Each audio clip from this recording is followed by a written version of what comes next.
诺格6代机外形曝光 ，FA-XX 项目到底花落谁家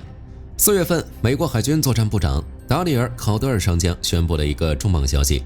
最晚到2026年8月，美国海军的下一代舰载战斗机，也就是 FA-XX 项目，将正式公布最终结果。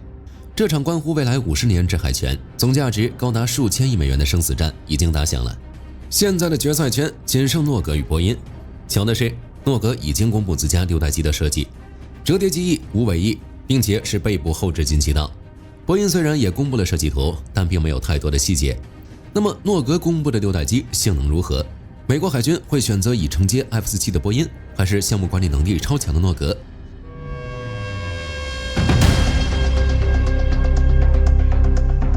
？FA-XX 项目的竞争相当惨烈，老牌战机巨头洛马在2025年初的初步筛选中就已经出局了。原因是方案实在太贵，给海军定的成本上限内根本无法满足严苛的舰载适用性要求。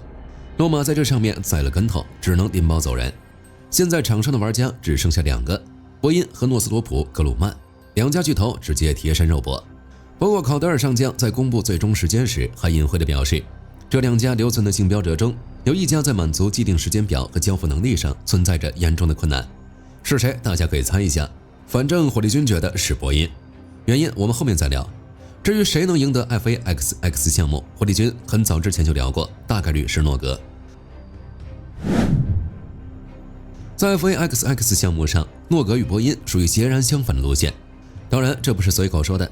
4月份，诺格发布了一段仅有15秒的视频。视频虽然短得可怜，但里面的信息量很大。从视频中看出，诺格的方案主打一个隐身，把能扔的东西全扔了，最直观的就是无尾布局。诺格的设计方案取消了传统的垂直尾翼和水平尾翼，整架飞机呈现扁平一体化轮廓。在雷达物理学中，垂直尾翼属于巨大的反射源，很难隐藏。即使是像 F-22或者 F-35这种采用了倾斜布置的双垂尾，把雷达波反射到其他方向，但在面对低频反引闪雷达时，垂尾的物理几何尺寸依然会引发雷达波的谐振效应，直接导致隐身破防。诺格一刀下去把垂尾给砍了，飞机消除了主要的回波尖峰，实现了全向低可探测性。无论是从正面、侧面还是背面，雷达散射截面积都能维持在极低的水平。取消尾翼还带来了一个巨大的物理红利，那就是减阻增程。尾翼这东西在飞行中会产生巨大的机声阻力，尾翼没了，气动效率就会获得提升。有航空分析预测，诺格的这种翼身融合方案，相比传统的常规布局，可以提升至少15%以上的升速比。对于美国海军来说，这架飞机涉及到心坎上了。太平洋地区的作战环境意味着超长的作战半径，航母为了防备高超音速反舰导弹，必须在距离海岸线1-2000公里外的地方。战机飞得远不远，直接决定了航母能不能活下来。采用了这种大三角翼加上肥厚的机翼根部，诺格不仅能把远程反舰导弹塞进去，还能装载很多航空燃油。据估算，其内载油量超过了超级大黄蜂战机的33%，属于披着战机外皮的隐身轰炸机。不过无尾布局虽然香，但也有弱点，飞控系统与稳定性会削减。没有了垂直尾翼，战机失去了自然的偏航退平能力，在空中飞行时，任何细微的侧滑运动都无法通过气动力自动纠正。这就像一辆没有方向盘自动回正功能的赛车，随时可能甩尾失控。因为没有传统的方向舵，飞机想要转向或者控制航向，必须依赖推力矢量技术，也就是发动机喷管跟着动，或者使用差分阻力板，类似于 B2 那种在机翼边缘裂开的襟翼。这些问题巡航时还没事儿，但如果在低速状态下，特别是在战场着舰这种恶劣环境下，响应频率可能根本跟不上。航母甲板在海浪里上下颠簸，舰载机需要极其精确、极其迅速的操纵响应，靠推力矢量的阻力板来微调。万一电脑稍微卡顿个0点几秒，或者气流突然发生变化，那结果就是一头撞在航母舰尾，机毁人亡。除了没有尾翼，诺格方案还有一个标志性特征，它的进气道位于机背上方，座舱后侧。现在的战机进气道要么在机身两侧，要么在机腹下方，把进气道放在后背上，在常规战机上极度罕见。这样搞的好处还是隐身。战机身上最强的 RCS 贡献点，除了尾翼就是发动机的风扇叶片。雷达波一旦打进进气道，遇到风扇叶片就会产生强回波，整个进气道埋入机体上部，从物理上隔绝地面和海面搜索雷达对风扇叶片的视线。战机在执行低空突防或者中高空巡航时，隐身性能几乎达到了完美的状态，并且机翼和机身的庞大物理轮廓还能挡住发动机产生的热信号。现在的红外搜索与跟踪系统都是靠找热源来追踪的，诺格这么一挡，敌人从下方根本捕捉不到热源。重点是没了下至进气道，机腹下面最值钱的空间就被释放出来了。设计师可以在机腹挖一个更深、更长的内部武器舱。未来的战争绝对是高超音速武器的天下，但那些导弹普遍偏大，传统战机的弹舱根本塞不下。诺格这个设计等于提前给未来的武器留了后路。但同样的，这种设计依然有小缺陷。战机在进行空战格斗或者满载武器进行大角度爬升时，机头会高高抬起，这就是所谓的大迎角。这个时候，机头和炮型座舱盖会挡住迎面而来的气流，机背上的进气口就会陷入湍流区，甚至直接吸不到足够的空气。这种流场畸变或许会导致发动机压气机失速。为了补偿这种气流畸变带来的升力损失，火力军推测诺格的设计团队很可能会效仿当年的 YF-23，利用机身侧面的长极限，在飞机大迎角飞行时，人为的产生受控涡流，把干净的气流强行卷吸入机背进气口。只是这么做，飞控软件的耦合难度更大，气动数据就算稍微错一点，发动机就得罢工。另外，在诺格那个视频里，超宽的座舱盖也引发了猜测，这可能是一个并排双座布局。六代机战术决策我们也聊过，带着几个无人机打攻占，这样的话，一名飞行员主要负责本机的飞行操作与平台防御，坐在他旁边的另一位任务指挥官则管理周边协同作战飞机组成的无人机蜂群。诺格的方案可以说是把未来海战的形态直接写在了设计图纸上。相比之下，波音务实了一点，很可能是海军版 F-47。波音在2025年研讨会上曝光的设计相当务实。波音很清楚美国海军现在的处境，没钱，而且对交货节点极其敏感，最怕的就是项目延期和预算超支。所以波音的方案核心为4个字：高共通性。在此之前，波音已经击败了对手，赢得了美国空军的 NGAD 项目，负责研发 F-47。而波音防务的首席执行官史蒂夫·帕克明确表示，波音公司已经自掏腰包投入了20亿美元，在密苏里州圣路易斯建设先进的组装工厂，同时并行制造空军的 F-47和海军的 F/A-XX。这种共用模具、共用供应链的模式，将大幅度降低战机的单机成本。波音披露的 F/A-XX 渲染图与 F-47挺像的，很可能包含压抑。注意是可能，波音的渲染图非常鸡贼，他们利用云层的特效刻意掩盖了机翼前缘，但根据前缘延伸线的角度来看，外界普遍推测波音保留了压抑设计，这在6代机里绝对是个异类，但也是航母环境逼出来的。对于舰载机而言，压抑属于低速起降的神器，能提供额外的升力，也就是说它可以降低着舰速度，减少航母阻拦索的负荷，提高飞行员的安全系数。但是在隐身领域，压抑就是负资产，在偏转的时候会产生角反射器效应，雷达波打过去就像照镜子一样直接弹回去，瞬间破坏机身。为了抵消这个致命缺陷，波音只能依靠稀薄复合材料以及飞控算法，确保压抑在平飞巡航状态下锁定在隐身最有角度。至于这场豪赌中到底谁会胜出，火力军投诺格一票。现在的美国只剩下洛马、波音、诺格这3家具备隐身战机研制能力的承包商。如果这次 F/A-XX 的合同分配不当，或者某一家公司彻底搞砸了，大概率会导致落败的那一家巨头永久失去相关的研发团队和生产设施。以后美国的6代机甚至7代机可能就再也没有它的份儿了。现在波音已经拿下了 F-47，如果再给它 F/A-XX， 波音就会一家独大，大到不能倒。美国海军绝对不想看到这一幕。F/A-XX 项目大概率会给诺格。当然，如果只是这一点，美国海军还不会下定决心。重点是诺格的招牌够硬。在 B-21 隐身轰炸机项目上，诺格展现了超强的项目管理能力，不仅性能达标，而且几乎没有超支和延误。相比之下，波音在 T7 教练机 KC-46加油机项目上，那连番的延误、超支，甚至留下满地烂摊子，简直不能看。这个时候，大家再回想一下考德尔上将的那句话：某家公司难以按时交付，火力军估计就差报波音的身份证号了。另外一点，美国海军在历史上非常反感与空军共享平台，没办法被坑怕了。当年被强行捏在一起的 F-111B 项目惨淡收场，后来的 F-35，海军内部也是充满各种抱怨，觉得空军的需求绑架了海军的战术指标。海军骨子里就是想要一架纯纯的海军血统战机，诺格的设计正好能满足这一点，它是真正为太平洋战场量身打造的。综合来看，火力军觉得结论其实已经呼之欲出了，除非波音能在接下来几个月里拿出铁一般的证据证明它的 F/A-XX 军用生产线可以完全独立于其民机业务那套混乱不堪的泥潭，否则的话，仅凭诺格公司在项目管理信用这个对军方来说最核心的指标上，就已经占据了绝对的上风。不过以上只是猜测，最终谁能赢，2026年8月之前或许就有答案。反正火力军是搬好小板凳，准备看这出好戏了。至于 F/A-XX 项目会不会再次腰斩，火力军觉得不可能，取代超级大黄蜂已经是板上钉钉的事情。F/A-XX 项目的经历很曲折。在2025年初，美国公布了2026财年的预算草案，火力军估计看到这个草案，海军高层当场就懵了。行政部门试图大幅削减海军6代机的研发经费，仅仅申请了7400万美元。在现代隐身战机的研发里，7400万美元连给诺马或者波音的工程师发工资都不够，甚至不够造半架 F-35。